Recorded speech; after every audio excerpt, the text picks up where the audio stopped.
ঘোর গল্পটি লিখেছেন তন্ময় নাহা আর পাঠে উপন্যাস প্রেমী বাই মরিয়ম। সিজন ১ সবগুলো পর্ব একসাথে। বাজারের কাছে ট্রান্সমিটার বিস্ফোরণ হয়েছে। আগামী বেশ কিছুদিন বিদ্যুৎ থাকবে না। ঢাকায় অফিস থেকে ভালো ট্রান্সমিটার এনে বসাতে হবে। সরকারি কাজ বহু ঝামেলা, সুতরাং ট্রান্সমিটার বসানো বেশ সময়-সাপেক্ষ। এখন সন্ধ্যা, চারপাশে ফুরফুরে হাওয়া বইছে। শরৎকাল, আকাশে গোল হওয়ার মতো চাঁদ উঠেছে। জ্যোৎস্নায় পৃথিবীর এ প্রান্ত থেকে ও প্রান্ত সব ভাসিয়ে নিয়ে যাচ্ছে। কৌশিক ঘরের জানালা দিকে তাকিয়ে আছে, পুরনো অন্যমনস্ক ভাব। শরৎকালের আকাশ কাঁপানো জ্যোৎস্না সবাইকে দেখতে বোধহয় খানিকটা কবি সাহিত্যিক বানিয়ে ছাড়ে। একটানা দমকা হাওয়া বইছে। ঘরের হারিকেনে ভালো কাঁপাকাঁপি করছে। কৌশিক এবার হারিকেনের আলো দিকে তাকালো, দীর্ঘশ্বাস ছেড়ে বলল, মাহির জানালাটা বন্ধ করে দাও। তোমার বোধহয় আলোটা লিখতে অসুবিধা হচ্ছে। মাহির সুন্দর করে হাসল। সে লিখল না, খাতার দিকে তাকিয়ে বসেছিল। ভাইয়া, অসুবিধা হচ্ছে না, জানালা খোলা থাকুক, হাওয়া আসবে না। হাওয়া আসবে না মানে? মাহির আবার মিষ্টি করে হাসলো। হাওয়া বন্ধ হয়ে যাবে ভাইয়া, তুমি চাইলে কিছুক্ষণ বাইরে গিয়ে দাঁড়াতে পারো। এরকম জ্যোৎস্না প্রতিদিন পাওয়া যায় না। কৌশিক আবার দীর্ঘশ্বাস ছেড়ে বলল, আমি তোমাকে পড়াতে এসেছি, জ্যোৎস্না দেখতে না, পড়ো। 2 মাস হাতে নেই মেট্রিকের। ভাইয়া, আমার পড়া লাভ হবে না। কৌশিক ফুসকে তাকালো। লাভ হবে না কেন? তুমি পড়া বুঝতে পারছো না? মাহির আবার মিষ্টি করে হাসলো। এই ছেলেটার হাসি খুব সুন্দর। মাহিরের এই ব্যতিক্রম ভাবে কৌশলে মনকে অনুভূত করতে পারল না। সে ফুসকেই বলল, কথা বলছো না কেন? বললেই তুমি বিশ্বাস করবে না। বিশ্বাস না করা আমার ব্যাপার, তুমি বলো। মাহির জানালা দিয়ে বাইরে তাকালো। ভাইয়া দেখো, হাওয়া বন্ধ হয়ে গেছে। বলছিলাম না হাওয়া আসবে না? তুমি খুব বুদ্ধি, আমাকে প্রসঙ্গ থেকে সরিয়ে দিচ্ছ মাহির। আমি চাই তুমি আমার প্রশ্নের সরাসরি জবাব দাও। কৌশিক বিরক্ত হলো। মাহির কৌশিকের দিকে তাকালো। বাইরে হাওয়া দিচ্ছে না, সুতরাং হারিকেনের আলো কোনো পরিবর্তন হচ্ছে না। একটা মৃদু হলদে আর লাল আলো চারদিকে ছড়িয়ে আছে। এই ছায়ার তোরই বেশি উৎসাহ। মাহিরের পেছনে তার বিশাল ছায়া দেখা যাচ্ছে। মাহির ক্ষীণস্বরে বলল, পরীক্ষার আগে আমি মারা যাব ভাইয়া। কৌশিক হতভম্ব হয়ে গেল। মারা যাবে মানে? পরীক্ষা দিতে পারবো না, সুতরাং পড়েও লাভ নেই। তুমি কি বলছো, বুঝতে পারছো? মাহির আবার মিষ্টি করে হাসলো। বলছিলাম না তুমি আমার কথা বিশ্বাস করবে না? বিশ্বাসযোগ্য হলে নিশ্চয়ই বিশ্বাস করতাম। তুমি আমাকে কি মনে করছো না তুমি পাগলের প্রলোভের কাছাকাছি একটা কথা বলছো? মানুষ নিজের মৃতদিনের কথা কিভাবে জানতে পারবে? যত সব আজগুবি কথায়। ভাইয়া, আমি অনেক সময় জানতে পারি। কৌশিক গম্ভীর হয়ে বলল, শোনো মাহির, হাতে পড়ো। তোমার ইন্টুশির অনেক শক্তিশালী। হতে পারো তুমি যা বলো মাঝে মাঝে সত্যি হয়ে যায়, কিন্তু তার মানে এই নয় যে তুমি যা ভাববে তা অক্ষরে অক্ষরে মিলে যাবে।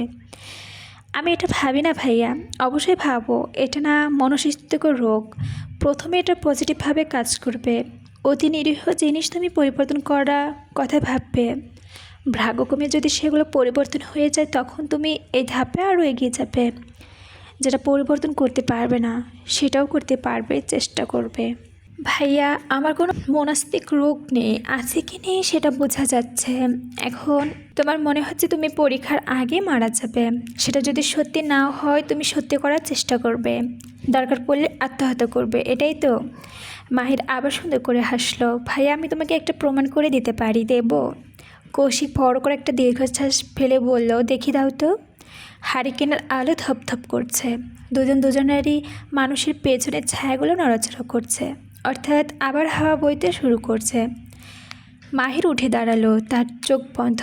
মূর্তির মতো কিছুক্ষণ দাঁড়িয়ে থাকলো। যখন চোখ খুলো তখন কৌশিক হচকচে। 16 বছরের এক কিশোরীর চোখ দিয়ে অশ্রুর মতো রক্ত পড়ছে, নাক দিয়ে রক্ত ঝরছে, সম্পূর্ণ চোখ লাল। হারিকেনে মৃদু ধপধপানো আলোতে তাকে খুব ভয়ঙ্কর দেখাচ্ছে। কৌশিক উদ্বিগ্ন হয়ে বলল, কি হয়েছে তোমার?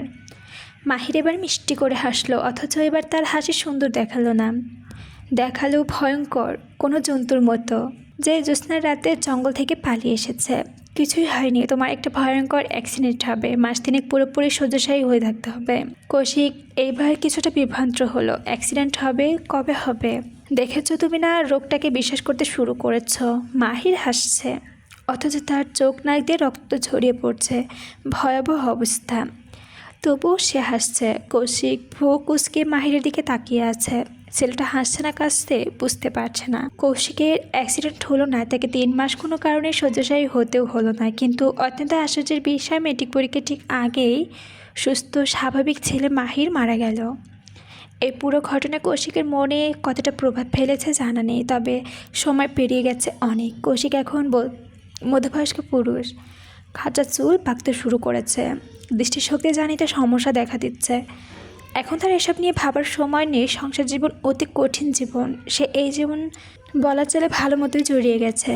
মাহিরের ঘটনাটা বোধহয় এভাবে শেষ হতে পারত, কিন্তু রহস্য কখনোই হঠাৎ করেই শেষ হয়ে যায় না, রেশ হয়ে যায়। দীর্ঘদিন পর মাহিরের আবার ফিরে এসেছে, তবে রক্ত মাংসে মানুষ হয়ে না। কৌশিক জীবনে একেবারে মাহিরকে দেখে হতভম্ব হয়ে গেল। খুব সম্ভবত অবান্তর মাহিরকে দেখে, কারণ মৃদু মানুষ ফেলে আসতে পারে না, এটা কোনো রূপকথার জগৎ না। পৃথ্বী সব কিছু লক্ষ্য করছে। কৌশিক অগোছালো পায়ে নাস্তার টেবিলে বসে, অথচ কিচ্ছু খাচ্ছে না। খাবারের এক টুকরো মুখে দিয়ে অনেকক্ষণ বসে আছে, চিবোচ্ছে না। অন্যদিন এই সময় কৌশিকের দম ফেলারও সময় থাকে না। নাকে খাবার প্রবেশ করানোর ব্যবস্থা থাকলে তাহলে সেটাই হতো। একদম নাকে মুখে খাবার গুজে অফিসের জন্য ছুটে যেত। আজকে এই নিয়মিত ঘটনাটি কিছুই ঘটছে না। ব্যাপারটি কি? পৃথ্বী তীক্ষ্ণ চোখে কৌশিকের দিকে তাকিয়ে জিজ্ঞেস করলো, তোমার কি কিছু হয়েছে? কৌশিক তার দিকে তাকালো, চোখে এক আকাশ বিস্ময়। সম্ভবত পৃথির কথা কৌশলে শুনতে পাইনি। আশ্চর্য, তুমি কি আমাকে চিনতে পারছো না কৌশিক? কৌশিক হাসলো, মুখে থাকা খাবার চিবোতে শুরু করলো। চিনব না কেন? পৃথি উদ্বিগ্ন গলায় জিজ্ঞেস করলো, তোমার চোখ মুখ এমন লাগছে কেন? আজ অফিস যাবে না? আজ যাব না ভাবছি। আমার চোখ মুখ কেমন লাগছে জানি না কেমন, তবে অন্যরকম লাগছে। রাতে ভালো ঘুমাওনি। কৌশিক মুখে খাবার শেষ করলো, নিজের চেয়ার ছেড়ে পৃথির পাশে এসে বসলো। ভয় পাওয়া গলায় বলল, আমি মাহিরকে স্বপ্ন দেখেছি। কাকে স্বপ্ন দেখেছ? ওই যে একটা ছেলের কথা বলেছিলাম না, যাকে আমি পড়াতাম, যে হঠাৎ করে অসুস্থ হয়ে মারা গেল। পৃথির করুণ গলায় বলল, এতে ভয় পাওয়ার কি আছে? স্বপ্ন দেখতেই পারো। কৌশিক অধৈর্য গলায় বলল, তুমি বুঝতে পারছো না, ওর চেহারা পর্যন্ত আমি মনে নেই। হঠাৎ করে ওকে স্বপ্নে দেখতে শুরু করেছি। অবিকল ওই মুখ, ওই চেহারা, ওই ধরনের কথাবার্তা। এটা কোনো কাকতালীয় ঘটনা না। তুমি একটা ছোট জিনিসকে বড় করে দেখছো। যদি লজিক্যাল ব্যাপার খোঁজো তাহলে ব্যাপারটা খুব সহজ। তোমার মনে মাহিরের খুব ঘটনাটা দাগ কেটে আছে। মনে আছে তুমি বিয়ের পর আমাকে খুব আগ্রহ করে এই ঘটনাটি শুনিয়েছ। একবার না কয়েকবারই শুনিয়েছ। সুতরাং তুমি মাঝে মাঝে ওকে স্বপ্ন দেখবে, এটাই স্বাভাবিক। এগুলো বোঝার মধ্যে পড়াশোনা কিন্তু তোমার আছে কৌশিক। আমি ওকে মাঝে মাঝে স্বপ্ন দেখি না, ইভেন একটা সময় পর্যন্ত ওর মুখটাও মনে করার চেষ্টা করেছি, পারিনি। আমার স্মৃতিশক্তি খুব দুর্বল। তার মানে তুমি ওকে মনে করার চেষ্টা করেছো? তাহলে তো ব্যাখ্যা করা আরও সহজ। তোমার অবচেতন মনই কোনো না কোনোভাবে চাইছিল তুমি একে দেখো, তাই স্বপ্নের দেশের মাঝে মানুষ অনেক কিছু পাওয়া জিনিস পেয়ে যায়। তোমার ক্ষেত্রেও তাই হয়েছে, সুতরাং বিচলিত হওয়ার কোনো কারণ নেই। কৌশল বিরক্ত হলো, উঠে দাঁড়ালো। পৃথি নিজের চিন্তাভাবনার প্রতি গোড়া, কোনোভাবে চিন্তাভাবনার কাঠামো থেকে বের হতে পারবে না। অতএব ওর কাছে সব কিছু লজিক্যাল, কোনো রহস্যপতি প্রভাবিত করতে পারে না। কিন্তু কৌশিক এই মুহূর্তে সব কিছু লজিক দিয়ে চিন্তা করতে পারছে না। মাহিরের ব্যাপারটা তো নেই। মাহিরের ঘটনাটা শুধুমাত্র স্বপ্ন দিশও তাকে এতটা বিচলিত হতো না। কৌশিক পকেট থেকে একটা ছবি বের করলো। খুব সুন্দর গ্রাম্য দৃশ্য, চারদিকে দিগন্ত ছড়ানো সবুজ মাঠ, আকাশে মেঘমুক্ত গভীর নীল, মাঝে মাঝে থোকা থেকে মেঘ দেখা যাচ্ছে। এই দিগন্ত ছড়ানোর জায়গাটা শুধুমাত্র একটা মানুষের চিহ্ন, যেটা একটা ছোট্ট কুঁড়ে ঘর। এই ঘরটা কার? ঘরে কথা পড়ে আছে। এই ছবিটাই বা কার? কৌশিক ঘুম ভেঙে দেখে তার হাতে একটা ছবির মুঠো করা। খুবই আশ্চর্যজনক ব্যাপার। তার যে আশ্চর্য ব্যাপার, এই ছবির পেছনে স্পষ্ট হাতে লেখা, ভাইয়া আজকে যে ছবিটা দেখে ঘুমাতে যাবে মাহির। সুতরাং দেখা যাচ্ছে মাহিরা ঘটনাটি পুরোপুরি স্বপ্নর দৃশ্য না, এর মধ্যে একটা রহস্য থেকে যাচ্ছে। এটা পৃথিবীকে বলা যাবে না। পৃথিবী নিশ্চয়ই ঘটনাকে তার গন্তব্যধারা লজিক দিয়ে ব্যাখ্যা করতে চাইবে। কৌশিক দীর্ঘশ্বাস ফেলে ছবিটা আবার পকেটে রেখে দিল। কৌশিক ঘর থেকে বেরিয়ে আসলো। হু হু করে হাওয়া বইছে, আকাশ ঘন নীল, সমস্ত চরাচর পরিষ্কার, কোথাও মানুষের অস্তিত্ব নেই। সে জানা না অজানা কারণে হঠাৎ দৌড়াতে শুরু করলো। মাটির ঘাস বেশ বড় বড়, তার দৌড়াতে কষ্ট হচ্ছে, তবুও দৌড়াচ্ছে। শরীর খুব হালকা মনে হচ্ছে ডানা জাতীয় কিছু থাকলে আকাশে উড়ে বেড়াতে পারত। কৌশিক দাঁড়িয়ে পড়ল। পেছনে কারো গলার আওয়াজ শোনা যাচ্ছে। ভাইয়া, জায়গাটা কেমন লাগছে? সুন্দর না? মাহিরের দেখা কৌশিক সন্তুষ্ট হলো। মনেই থাকলো না বাস্তবের মাহির বহু আগে মারা গেছে। খুব সুন্দর, তুমিও আজ এসেছ, ভালোই করেছ। এসেছ যখন দেখো তো উঠতে পারো কি না। মাহির হাসলো। কৌশিক সেদিকে তাকিয়ে বলল, তোমার হাসিটা বেশ সুন্দর। কোনো ছেলে মানুষের হাসি এত সুন্দর হলে তাকে মেয়ে মানুষ মনে হয়। ছেলেদের হাসি এত সুন্দর হওয়া উচিত না। ভাইয়া, তুমি কোথায় আছো বুঝতে পারছো? কোথায় আছি মানে? যেখানে থাকার সেখানেই আছে। তুমি কি আমাকে বিভ্রান্ত করার চেষ্টা করছো? তুমি কিন্তু এই মুহূর্তে স্বপ্ন দৃশ্য আছো, আমি জীবিত নেই। তুমি এই মুহূর্তে মৃত মাহিরের সাথে কথা বলছ। মৃত মাহিরের সাথে কথা বলছি? হ্যাঁ। একটু মনে করার চেষ্টা করো। আমি তোমাকে একটা ছবি দিয়েছিলাম, তুমি এই ছবির মুহূর্তে কল্পনার সেই দৃশ্যে আছো। মনে করতে পারছো না? তুমি কি বলছো? প্রথম প্রথম একটু কষ্ট হবে, বিভ্রান্ত হবে, কিন্তু তোমাকে আমার সাথে কথা বলতে হবে। কথা বলতে হবে কেন? কারণ তোমার জীবনে এখন থেকে খানিকটা বিপদ সংকুল হতে শুরু করবে। আমি তোমাকে বাঁচাবো। তুমি নিজেই মৃত হয়ে আমাকে কিভাবে বাঁচাবে? হঠাৎ করে দৃশ্যপট আবর্তন হয়ে গেল। কৌশিক লক্ষ্য করলো সে একটা কুঁড়ে ঘরের ভেতরে বসে আছে, পাশে মাহির। কৌশিক হসকচিয়ে বসে জিজ্ঞেস করলো, এগুলো কি হচ্ছে মাহির? তুমি স্বপ্নের দৃশ্যে আছো ভাইয়া, এখন বহু বিচিত্র ঘটনা ঘটতে হবে। আমার মাথা গুলিয়ে যাচ্ছে। যদি একটা স্বপ্ন দৃশ্য হয়ে থাকে তাহলে তুমি আমাকে স্বপ্ন দৃশ্যে কিভাবে চলে আসছো? মাহির হাসলো, বরাবরের মতোই মিষ্টি হাসলো সে হাসি। আমি তোমাকে মস্তিষ্কে চলে এসেছি, তাই তোমার স্বপ্নে আসতে পারছি। তোমাকে এখন সেই কথাগুলো বলবো যেগুলো বিশ্বাস করার কোনো কারণ নেই, তবে আমি চাই তুমি বিশ্বাস করো। আমি মারা যাইনি, আমার শরীর মারা গেছে, অথচ আমি বেঁচে আছি। সেটা কিভাবে? তুমি কি লক্ষ্য করেছ আমার বয়স বাড়েনি? আমি তোমার সেই ছোট্ট মাহিরটাই রয়ে গেছি, অর্থাৎ আমার জীবনে একটা সময় থেমে গেছে। কৌশিক এবার খুব তীব্র গলায় বলল, মাহির যদি একটা স্বপ্ন দৃশ্য হয় তাহলে তুমি আমার সাবকনাস মাইন্ডের তৈরি একজন মানুষ, যার কোনো বাস্তবের ভিত্তি নেই। তার সময়ের বয়স বাড়েনি একমাত্র কারণ আমি তোমাকে এই বয়সের শেষ দেখেছি। তাই শেষ বয়সের স্মৃতি আমার মস্তিষ্কে তোমার তৈরি করেছে। খুব সহজ লজিক। আর তাছাড়া মানুষের দুর্বল করার সবচেয়ে সহজ উপায় তাকে ভয় দেখানো। তুমি আমার জীবন বিপদসংকুল হওয়ার কথা বলে ভয় দেখাতে চাইছ, মানে আমার সাবকনাস মাইন্ড এটা চাইছে। কারণ আমি যেন তোমার অস্তিত্ব খুঁজে পাই, স্বীকার করে নিই। মাহির কৌশিকের কাছাকাছি এসে দাঁড়ালো। অথচ ভাইয়া, এই ছবিটা তোমার কাছে আসলো কিভাবে? ওই হাতের লেখাটা, এটা কি সহজ লজিক দাঁড় করতে পারছো?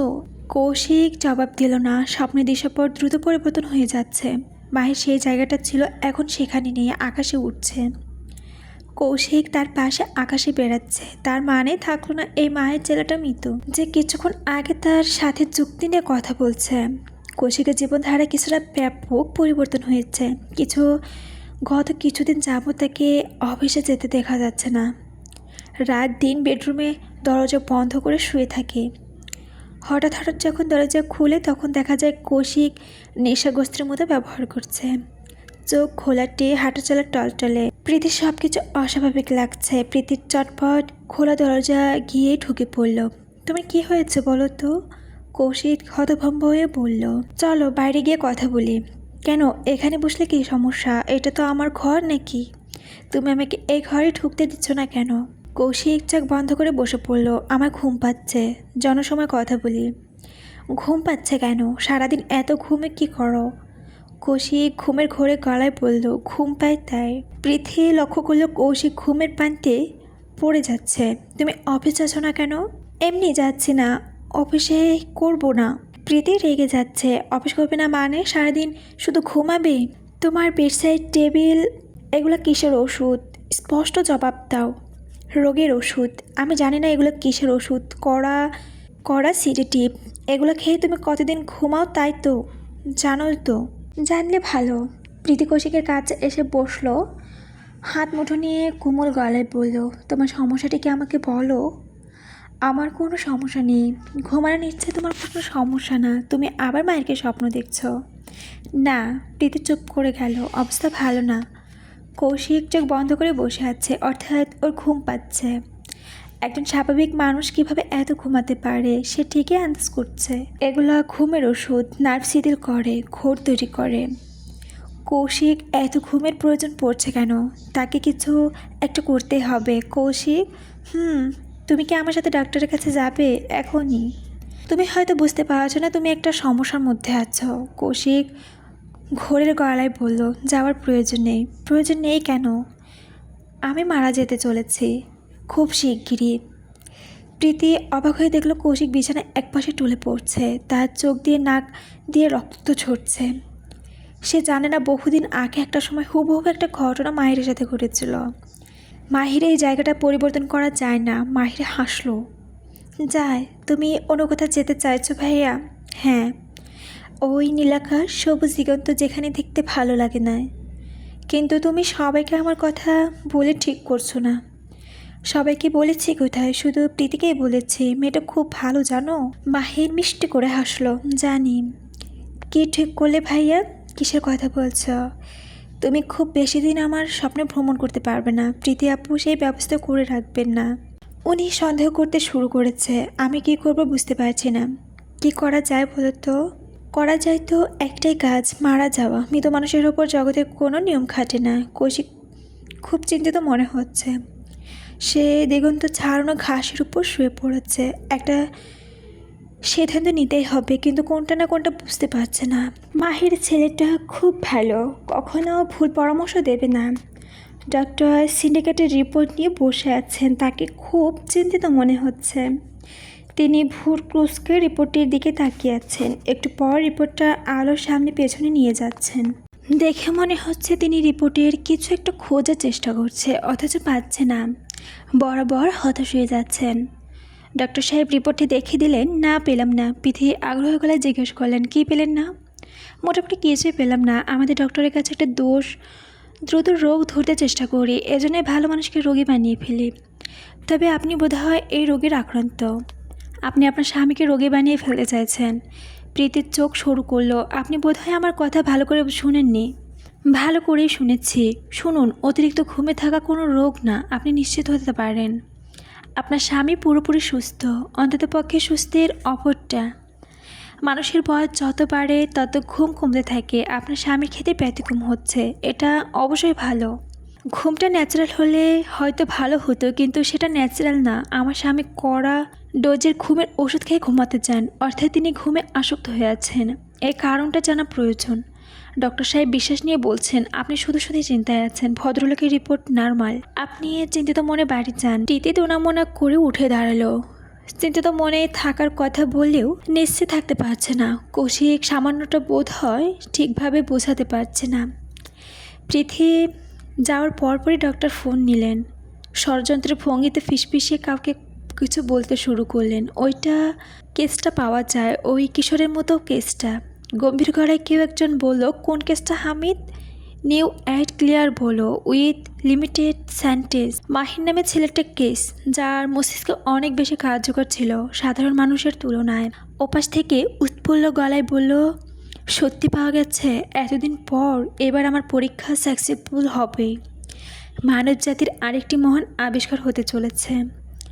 কৌশিক একটা পাহাড়ের উপর দাঁড়িয়ে আছে। পাহাড়টা এত উঁচু যে আকাশের মেঘ পর্যন্ত যেন স্পর্শ করা যাচ্ছে। এখানে দাঁড়িয়ে তার অক্সিজেনের অভাব বোধ করার কথা, কিন্তু সে কোনো রকম কিচ্ছু হচ্ছে না। উল্টো তার মনে ফুরফুরে লাগছে। আমি সিদ্ধান্ত নিয়ে ফেলেছি মাহির। মাহির তার স্বভাবসিদ্ধ হাসি হেসে বলল, কী সিদ্ধান্ত নিয়েছো তাহলে? কৌশিক এবার জবাব দিল না। কিছু না ভেবে পাহাড় থেকে ঝাঁপিয়ে পড়ল, অথচ নিচে পড়ে গেল না। সে উঠছে, উঠতেই ভালো লাগছে। যা দেখতে ইচ্ছা করছে সব দেখতে পাচ্ছে। এ এক অদ্ভুত জগৎ, যা চাওয়া হচ্ছে ঠিকঠাক তাই পাওয়া যাচ্ছে। অদ্ভুত তো।